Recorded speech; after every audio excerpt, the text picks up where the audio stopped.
আসসালামু আলাইকুম।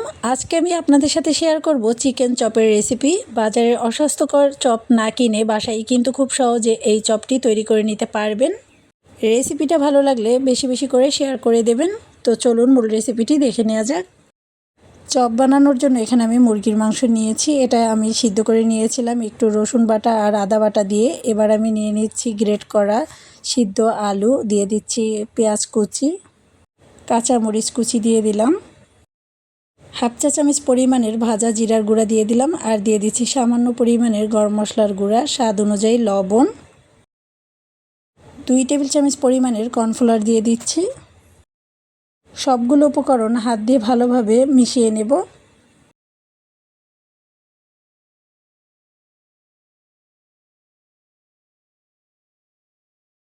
সব কিছু মাখিয়ে নেওয়া হয়ে গেছে। এবার আমি চপগুলো বানিয়ে নেব। এই জন্য হাতে কিছুটা তেল লাগিয়ে আমি চপগুলো বানিয়ে নিচ্ছি, যাতে করে হাতের সঙ্গে লেগে না আসে।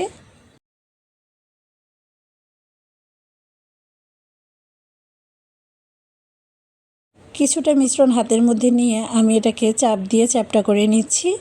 একইভাবে আমি সবগুলো চপ তৈরি করে নিয়েছি।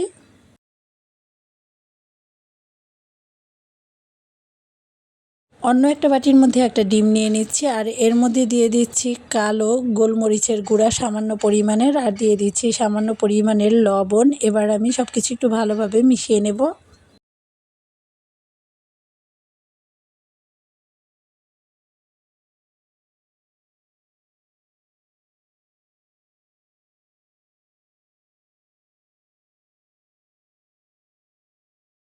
এবার আমি এর মধ্যে এক পিস চপ দিয়ে দিচ্ছি। এবার ডিমের সাথে আমি ভালোভাবে এটাকে মিশিয়ে নিয়ে এটাকে আমি তুলে নিচ্ছি। চপটা আমি ব্রেড ক্রাম্বসের মধ্যে কোটিং করে নেব।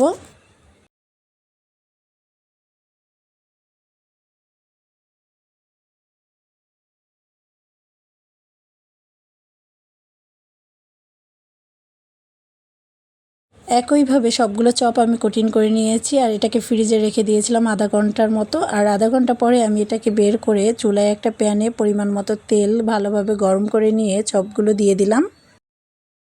উল্টে পাল্টে আমি দুই পাশেই ভেজে নিয়েছি। এটার কালার যখন চেঞ্জ হয়ে গেছে তখন আমি তেল ছেঁকে তুলে নিচ্ছি।